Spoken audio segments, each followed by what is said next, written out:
एक सत्संग कार्यक्रम में हर दिन एक दंपत्ति, पति पत्नी और उनका एक छोटा सा बालक, नन्हा बालक सत्संग कार्यक्रम में आते थे। 7 दिन का सत्संग कार्यक्रम था, सप्ताह। हर दिन काफी भीड़ आए। भीड़ जो है सत्संग ध्यानपूर्वक सुने। 3-4 दिन के बाद उन्होंने सोचा कि जो प्रवक्ता हैं, महाराज जी हैं, उनका आशीर्वाद लिया जाए। तो बालक को साथ लेकर वो महाराज जी के पास पहुंचे, व्यासपीठ पर। माता ने कहा कि महाराज व्यास जी, हमारे बालक को आप आशीर्वाद दे दीजिए।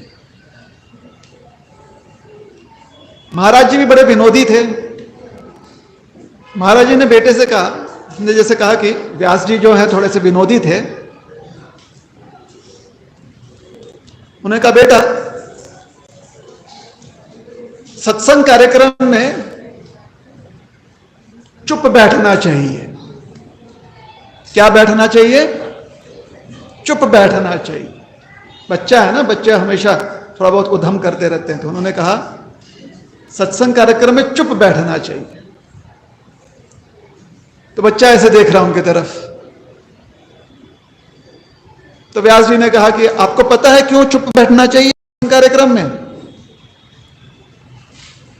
बोले हाँ, बताओ क्यों चुप बैठना चाहिए? बोले जो लोग सो रहे हैं उनको जगाना नहीं चाहिए, इसलिए चुप बैठना चाहिए। सत्संग कार्यक्रम एक बहुत सुंदर माध्यम है जहां पर आपकी रात की जो नींद नहीं हुई है वो हो जाएगी।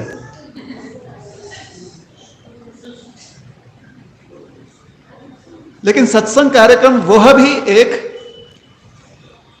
माध्यम बन जाता है जब आप अपने कई जीवनों की सुप्त आत्मा को जागृत करना चाहते हैं। सत्संग ही तो माध्यम है। अब सत्संग का अर्थ ये नहीं कि आप लोग जो है श्रोतागण बैठे रहें, कोई प्रवक्ता हो। सत्संगति का अर्थ होता है जहां पर सबसे ज्यादा लाभ प्रवक्ता को मिलता है, क्योंकि इतने श्रोतागण और इतने भाव से भरे हुए श्रोतागण, इतने सद्गुणी श्रोतागण कहां मिलेंगे प्रवक्ता को? बताइए, एक व्यक्ति को इतनी संगति का लाभ कहां मिलेगा? तो सत्संग का लाभ प्रवक्ता को विशेष होता है। और जो श्रोता होते हैं उनके प्रति प्रवक्ता हमेशा से कृतज्ञ होते हैं। तो आप लोगों का बहुत बहुत धन्यवाद कि आप यहां पर पधारे। दक्षिण भारत में, दक्षिण भारत अर्थात विंध्य पर्वत भारत के मध्य है। विंध्य पर्वत के दक्षिण में जो क्षेत्र है उसे कहा जाता है दक्षिण भारत। विंध्य पर्वत के उत्तर में जो क्षेत्र है उसे कहा जाता है उत्तर भारत। सबको विंध्याचल पर्वत पता है? विंध्याचल पर्वत पता है ना भारत में? विंध्याचल पर्वत भारत के मध्य, भारत अर्थात हिमालय से लेकर समुद्र तट तक जो भूमि है वो भारत भूमि है, भारतवर्ष। तो दक्षिण भारत में एक स्थान है जहां एक क्षेत्र है जहां के लोग इतने भावुक हैं भगवान कृष्ण के प्रति कि उन्होंने अपने क्षेत्र का नाम रख दिया मथुरा। क्या नाम रखा? मथुरा। लेकिन क्योंकि ये दक्षिण भाग में है ना, इसलिए जो मथुरा मंडल उत्तर में है उससे अलग इसकी पहचान हो जावे, इसलिए इसका नाम पड़ गया दक्षिण मथुरा। जैसे हमारे संभाजी नगर से 40 किलोमीटर दूर एक दक्षिण काशी है। दक्षिण काशी जानते हैं आप कहां पर है? कितने लोगों को पता है? हाथ ऊपर कीजिए। हाँ देखिए कितने भाग्यशाली हैं, है ना। प्रतिष्ठानपुर जिसे हम पैठन कहते हैं, ये दक्षिण काशी है। वैसे ही दक्षिण में दक्षिण मथुरा है। हम लोग जैसे मथुरा बोलते हैं, थ शब्द का उच्चारण करते हैं, वैसे ही दक्षिण में प्राकृत भाषा में थ का बन जाता है द, जैसे भगवत गीता। प्राकृत भाषा में जब उसका उच्चारण होता है तो हम लोग कहेंगे भगवत गीता, दक्षिण में कभी कभी हो जाता है भगवत गीता, सुनने में आएगा आपको। तो वैसे मथुरा का हो गया मधुरा, दक्षिण मधुरा, और काल में कालांतर में उसका नाम पड़ गया मदुरई। नाम सुना है ना, ये मथुरा है। वहां के लोग जो है हमारे कृष्ण के बहुत ही श्रद्धालु हैं। कुछ समय पूर्व की बात है, कई शताब्दी पूर्व, एक प्रसिद्ध महात्मा गण मदुरई पहुंचे। वहां पर उनकी भेंट हुई एक विप्र से। एक विप्र ब्राह्मण देवता थे, उनसे उनकी भेंट हुई। ब्राह्मण देवता इतने सरल स्वभाव के और इतना उनके मन में भगवान रामचंद्र के प्रति प्रेम था कि उनका नाम पड़ गया रामदास विप्र। क्या नाम पड़ गया? रामदास विप्र। भगवान रामचंद्र जी का स्मरण करने में और भगवान रामचंद्र जी का नाम स्मरण करने में उनका इतना समय चला जाता कि बेचारे कभी कभी दिन भर ना तो कुछ खाते थे और कभी कभी रात में सोते भी नहीं थे, क्योंकि भगवान चिंतन में, भगवत चिंतन में, प्रभु रामचंद्र जी के चिंतन में पूरी तरह से मग्न हो जाते थे। तो ये महात्मा जो हैं सन्यासी थे। जब पहुंचे मथुरा, दक्षिण मथुरा मदुरई, तो इन ब्राह्मण देवता ने उनको प्रणाम किया और कहा कि हे सन्यासी देवता, हे भगवान, हमारे घर पधारो। एक गरीब ब्राह्मण की कुटिया को जो है आप पावन कर दो। हमारे यहां अन्न स्वीकारो भगवान, भोग स्वीकारो। संस्कृति है, संस्कार है।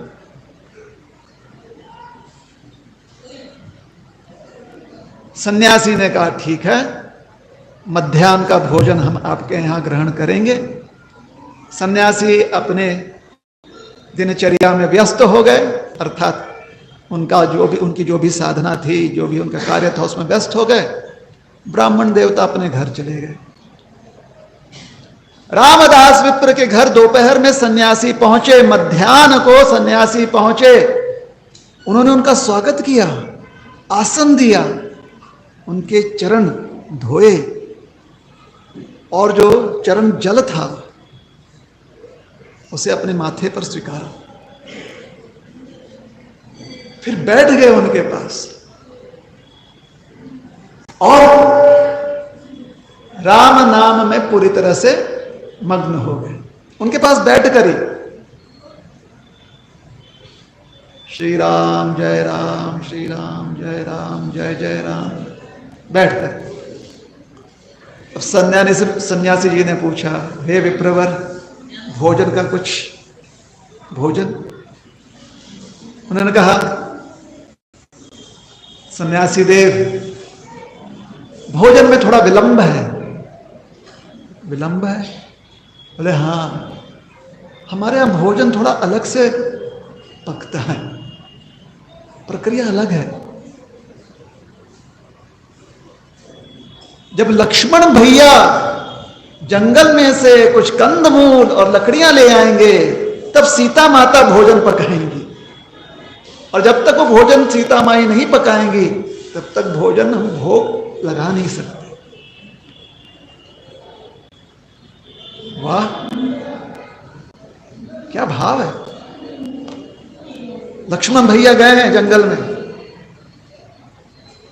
कंदमूल लाने, फल लाने, कुछ साग लाने, वनस्पति लाने। लक्ष्मण भैया निकल गए, लकड़ियां ले आएंगे, फिर चूल्हा जलेगी, सीता मैया जो है रसोई बनाएंगी। सीता रसोई की बहुत महिमा है, पता है आपको? जब चित्रकूट धाम में प्रभु रामचंद्र जी विराज आ गए, कहा जाता है कम से कम 11 वर्ष चित्रकूट धाम में रहे प्रभु रामचंद्र जी। तो सुतीक्षण महाराज, अत्रेय ऋषि और ऋषिवर सब दोपहर को वहां पर पहुंचे जाते हैं सीता रसोई के पास कि मैया भिक्षा दे दो, कुछ भोजन दे दो, और मैया बिठा के सबको खिलाती। कभी आप लोग चित्रकूट धाम जाएं तो सीता रसोई का जरूर दर्शन कीजिए, बहुत महिमा है। आप में से कुछ लोग गए हैं चित्रकूट धाम? अगर गए हैं तो हाथ ऊपर कीजिए। वहां पर सीता रसोई का दर्शन किया है? हाथ ऊपर कीजिए। हाँ, आपने सीता रसोई का दर्शन नहीं किया होगा। सीता रसोई का दर्शन करने के लिए और ऊपर चढ़ना पड़ता है पहाड़ों पर, बहुत कम लोग जाते हैं वहां तक। आप खाली हनुमान धारा तक पहुंचे, और फिर वहां के पंडा जो है ना, जो वहां के ब्राह्मण है, वो आपको घुमाते हैं वहां पर, ये यहां पर रसोई है, यहां पर रसोई है। लेकिन थोड़ा आपको वन में जाना पड़ता है, ऊपर जो पठार है ना, वहां पर वन में जाना पड़ता है। वहां पर जाकर एकांत वीरान स्थान में सीता रसोई, अगली बार जाइएगा तो जरूर जाइएगा सीता रसोई, ऊपर में थोड़ा आगे। अब यात्री थक जाता है तो ब्राह्मण भी कह देते हैं यहीं पर माथा टेक लो, माता सीता तो सब जगह बनाती थी ना, यहीं पर माथा टेक लो। तो चलिए, ब्राह्मण जी जो हैं लक्ष्मण भैया का इंतजार कर रहे हैं, रुके हुए हैं कब लक्ष्मण भैया आएंगे। सन्यासी देवता बैठे हुए हैं कि भाई इनके लक्ष्मण जी आए, सीता मैया को दें खाना बनाने के लिए, भोजन बनाने के लिए, व्यंजन बनाने के लिए पदार्थ दे दें, रसोई बने। देर हो गई।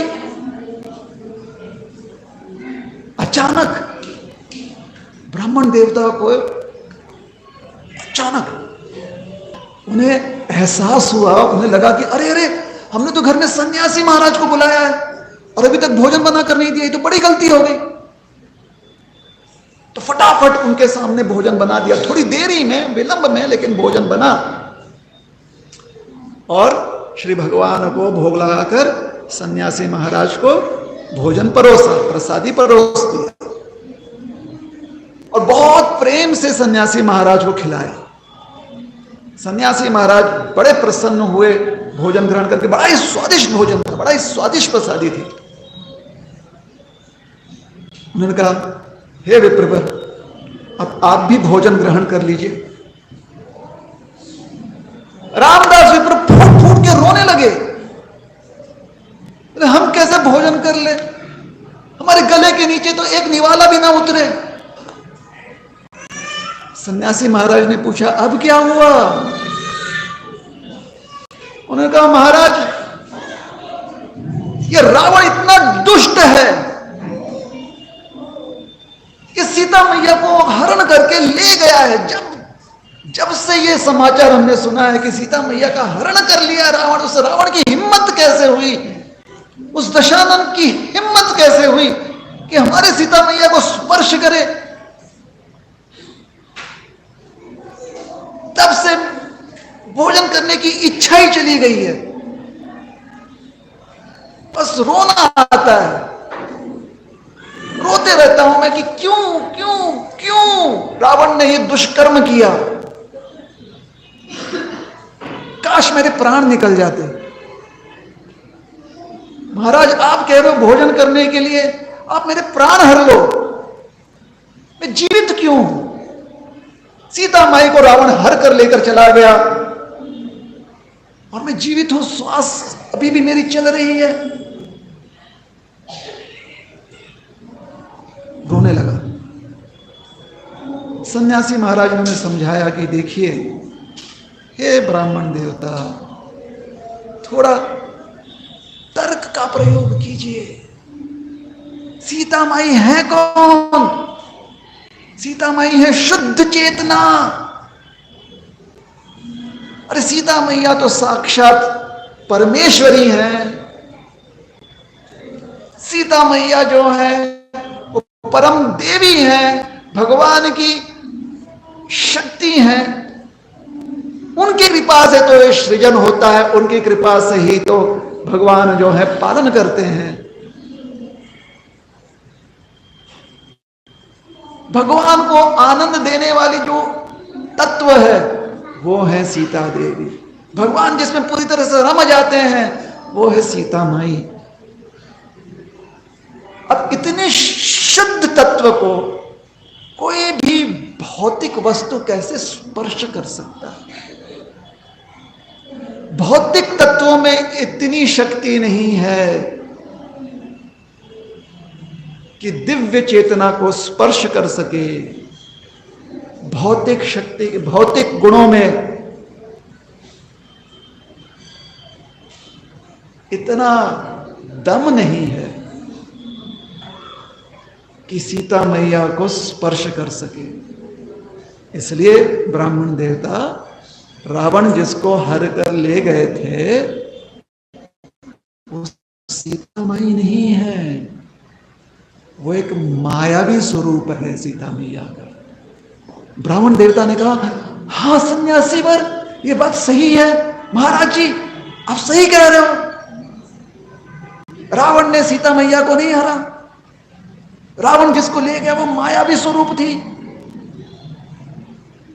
आपने आज इस मृत शरीर में प्राण डाल दिए।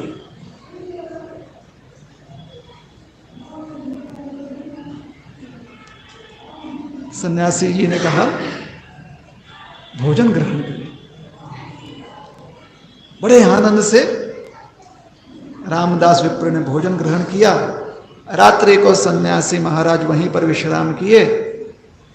दूसरे दिन प्रातः कालीन आगे सन्यासी का धर्म होता है, वो आगे अपनी यात्रा पर निकल गए। दक्षिण में जाते जाते वो पहुंचे दक्षिण तट पर, जहां पर प्रभु रामचंद्र जी ने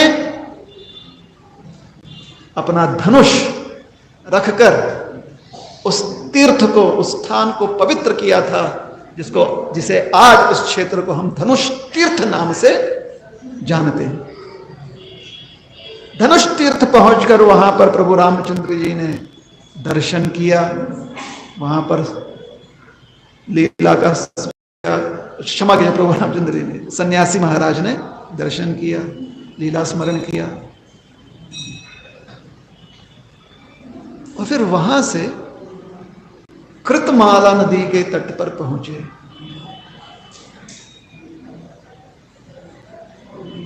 लेकिन दक्षिण में धनुष तीर्थ के पास सुंदर स्थान पर बड़े ही पंडित सभा में कुछ लोग बैठे हुए थे और वो चर्चा कर रहे थे कूर्म पुराण पर। और कूर्म पुराण का वह प्रसंग की चर्चा चल रही थी जहां पर इस संसार के जो अति पावन सती स्त्रियां हैं उनका वर्णन आया हुआ है।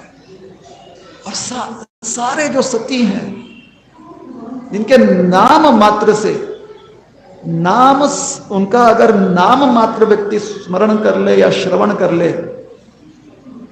तो उसके कई जन्मों के पाप नष्ट हो जाते हैं।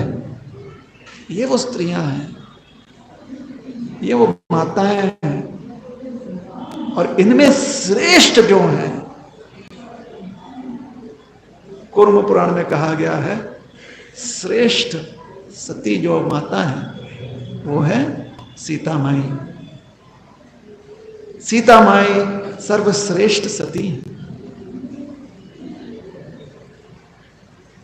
और इसलिए कूर्म पुराण जी कहते हैं कि जब रावण आया पंचवटी मैया सीता का हरण करने हेतु, लक्ष्मण भैया को भेज दिया था सीता माई ने।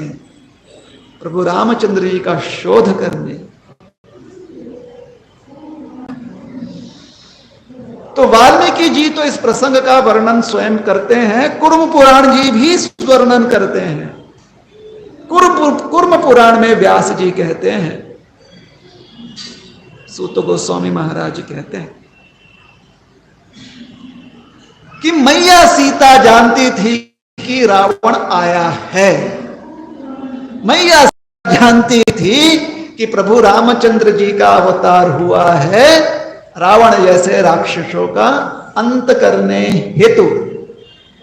अब जब तक लक्ष्मण भैया वहां पर हैं तब तक रावण कैसे आवे। सीता माई ने लक्ष्मण भैया को जबरदस्ती भेज दिया प्रभु रामचंद्र जी को ढूंढने, उनकी मदद करने। वाल्मीकि रामायण में महाराज वाल्मीकि जी कहते हैं कि प्रभु रामचंद्र जी के स्वर में कोई मदद के लिए पुकार रहा था, हे सीते, हे लक्ष्मण।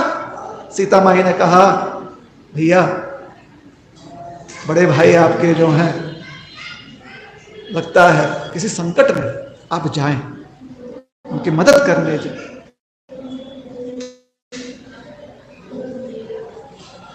कुर्म पुराण जी कहते हैं कि सीता माई, जब सीता मैया कुछ कह दें तो लक्ष्मण भाई भैया जो हैं वो कैसे सीता माई की बात टाल सकते हैं, संभव ही नहीं। क्योंकि महामाया भी तो सीता मैया ही है। लक्ष्मण भैया को भेज दिया ताकि रावण आ सके, प्रयास कर सके, और इस प्रकार से रावण जिसे इतने श्राप मिल चुके थे, दुष्कर्म करेगा तो श्रापित होगा, तेरा पूरी तरह से नष्ट हो जाएगा, ये श्राप कितने लोगों से मिल चुके थे रावण को। सीता मैया ने रावण के लिए एक मार्ग तैयार कर दिया, लेकिन सीता मैया जानती थी कि रावण तो मेरा स्पर्श नहीं कर पाएगा, क्योंकि जैसे ही रावण सीता माई का स्पर्श करेगा रावण तुरंत अपने घुटने तले आ जाएगा और बोलेगा, मैया मुझसे गलती हो गई। या तो स्पर्श करेगा, और अगर उसके मन में अभी भी दुष्कृति है तो कुछ ना कुछ भयानक अपराध करने का प्रयास करेगा, जिसका दंड तो साक्षात नरक में भी नहीं है, नरक भी कम पड़ जाएगा उसके लिए।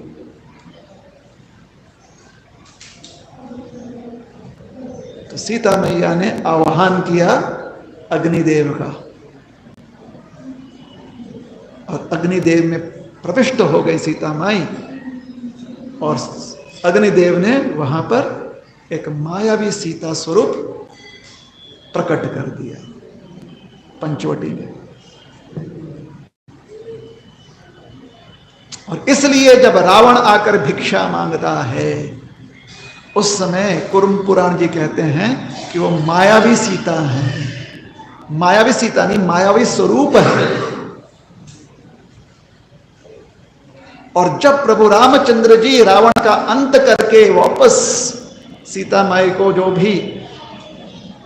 जो मायावी स्वरूप सीता मैया थी, उनको बंदी बनाकर रखा था अशोक वाटिका में, तो उनका शोक नष्ट करके जब मुक्त कर दिया,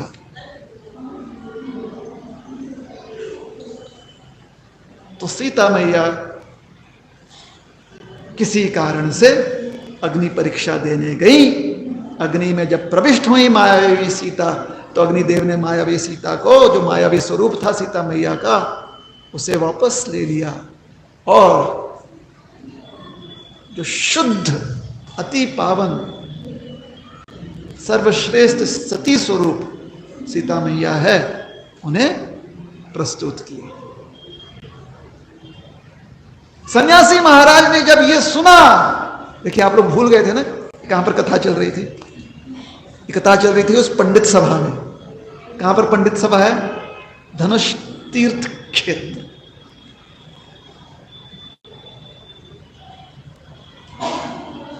जब उस पंडित सभा में उस सन्यासी महाराज ने श्रवण किया, सुना कुरु पुराण का ये वर्णन, उन्हें याद आ गए मदुरई के विप्रवर रामदास जी, उन्होंने इस पंडित सभा से आग्रह किया, निवेदन किया, हाथ जोड़कर उन्होंने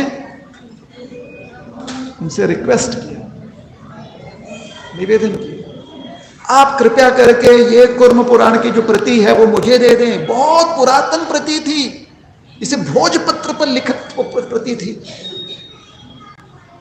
आप ये हमें दे दें और इसको अन्य किसी भोजपत्र पर उतार कर आप अपने पास रखें, जेरॉक्स कॉपी बना लें और जो ओरिजिनल है वो हमें दे, ये हमें ले जाना है मदुरई। उन्होंने उस पंडित सभा में बताया क्यों चाहिए। अब देखिए कितने उदार मन के हैं पंडित सभा, जितने भी पंडित थे, विद्वान थे वहां पर, इतना उदार मन, उन्होंने कहा ले जाइए सन्यासी महाराज, ले जाइए। उन भोजपत्र के, जो पुरातन भोजपत्र पर लिखा हुआ वो कुर्म पुराण का के शब्द थे, वो पत्र ले आकर वो मदुरई आ गए। सन्यासी महाराज को फिर देखकर रामदास जी बड़े प्रसन्न हुए, उन्होंने उनका आमंत्रण किया और सन्यासी महाराज ने उन्हें भोजपत्र दिया। ये लोग कुर्म पुराण में प्रमाण दिया गया है कि सीता मैया का हरण रावण ने नहीं किया, वो एक मायावी स्वरूप थी, इसका अपहरण जो है रावण ने किया। रामदास विप्र इतने भावुक हो गए, उन्होंने कहा आप हमें प्रमाण देने के लिए कुर्म पुराण की प्रति स्वयं ले आए। इतना किसी के प्रति दया भाव ये सिर्फ भगवान में हो सकता है और किसी में नहीं।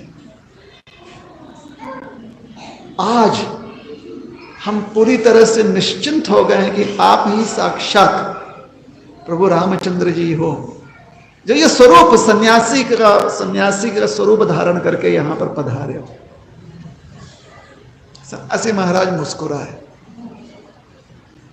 उन्होंने कहा हे दाता, आज भोजन का कोई प्रयोजन नहीं है। बोले महाराज बैठिए बैठिए, अभी भोजन बनाकर आपको देते हैं। सुंदर भोजन बनाया, भगवान को भोग लगाया, प्रसादी सन्यासी महाराज को दी। सन्यासी महाराज ने उसे ग्रहण किया, विश्राम किया, दूसरे दिन आगे निकल गए। ये जो सन्यासी महाराज हैं, रामदास विप्र, जो कि नित्य श्री रामचंद्र जी का स्मरण करते थे, उनका उसके अलावा कुछ जानते नहीं थे, उसके बाद से सन्यासी महाराज के स्मरण में डूब गए। ये कथा है श्री चैतन्य चरितामृत में, इस कथा सुनाई गई।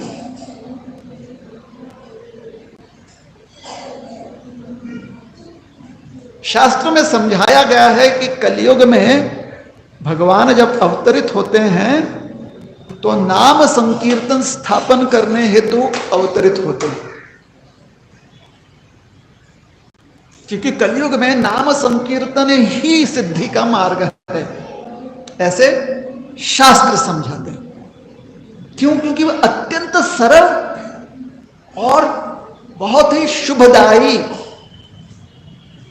सरल है और बहुत ही आशीर्वाद प्राप्त होता है, सिद्धि प्राप्त हो जाती है नाम स्मरण करने से। तो युग अवतार का अर्थ होता है कि हर युग का जो युग धर्म है उसकी स्थापना करने के लिए भगवान अवतरित होते हैं। कृते यद ध्यायते विष्णु त्रेतायाम यजतो मुखे द्वापारे परिचर्यायाम कलौ तद हरि कीर्तना। पुराणों में समझाया गया है कि जो कृतयुग होता है, जिसको हम और आप अक्सर खाली सतयुग कहते हैं, सतयुग का और एक नाम है कृतयुग। जो कृतयुग होता है उसका एक युग धर्म होता है, सिद्धि उस युग धर्म का पालन करना पड़ता है। कलयुग का जो युग धर्म है, कलौ तद हरि कीर्तनात्, हरि कीर्तन।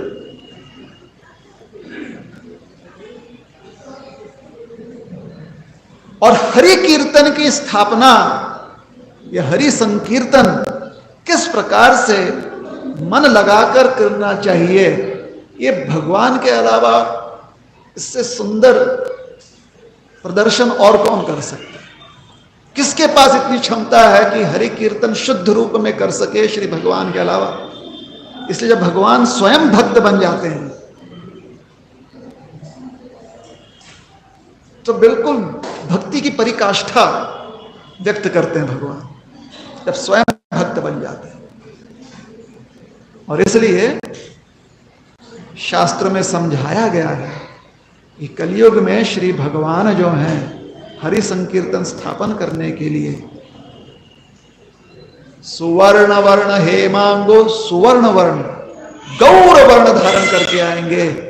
और क्योंकि उनका वर्ण गौर है, स्वर्ण कांति है उनकी, इसलिए उन्हें गौरांग महाप्रभु कहा जाएगा।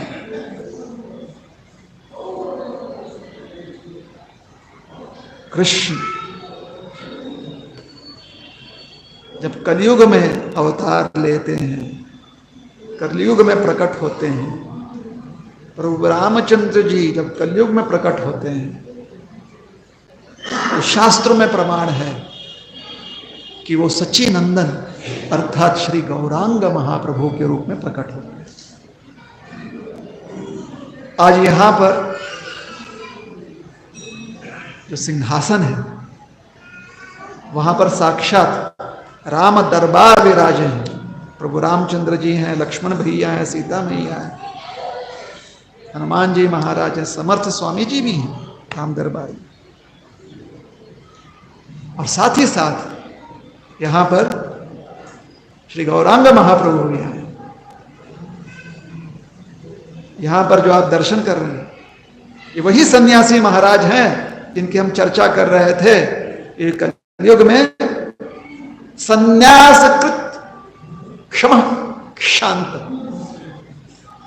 संन्यास धर्म भगवान अपनाते हैं ताकि बिना किसी भी रोक टोक के पूरी तरह से विरक्त स्वरूप में हरि नाम कर सकें, हरि नाम ले सकें। और विरक्ति की भावना में ही भगवान का नाम का आश्रय पूरी तरह लिया जा सकता है। जब सन्यास हम इस संसार के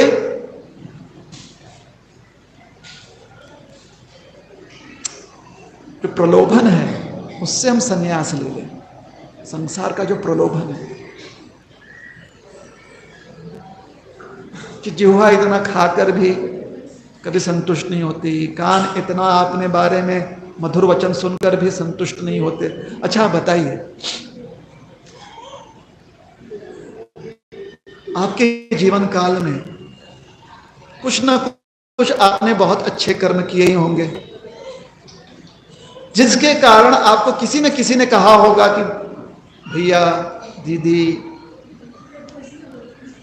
या श्रीमान जी, श्रीमती जी, आप साक्षात हमारे लिए भगवान। किसी न किसी ने कहा होगा, इसकी संभावना बहुत ज्यादा है कि हमारे जीवन में हुआ ही होगा। अच्छा, एक सोचिए, एक व्यक्ति ने हमें ऐसा कह दिया, उससे हम संतुष्ट होते ही नहीं,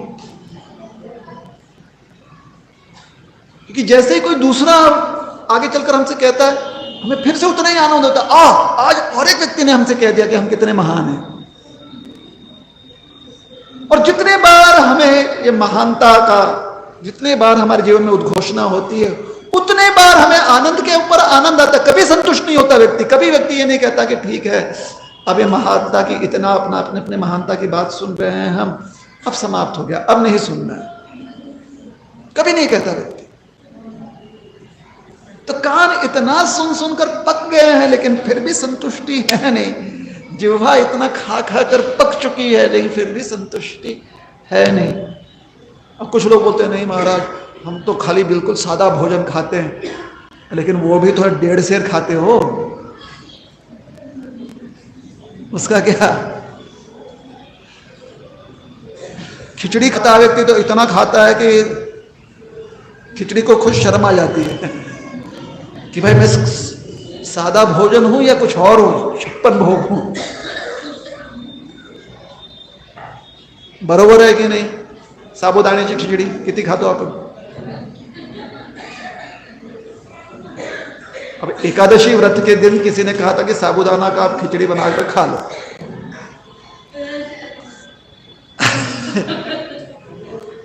हमने देखिए क्या कर दिया, उसके अंदर मसाला, उसके अंदर काजू, उसके अंदर किशमिश, पता नहीं क्या क्या डालता, शेंगदाणे पण घालतो आपण। और शेंगदाणे शिवाय खिचडी कसं काय बनणार हो, सांगा ना? शक्यच नाही। ते कूट पाहिजे की थोडंसं शेंगदाण्याचं कूट। तो साबुदाना भी सोचता है कि आज एकादशी का ये व्रत कर रहा हूं मैं कि क्या कर रहा हूं, है ना?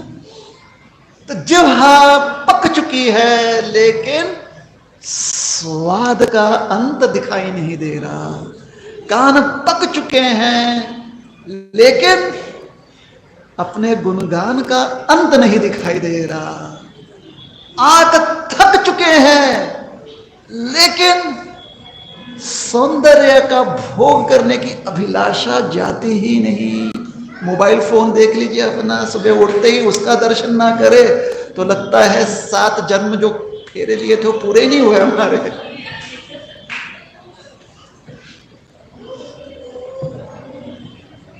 है ना?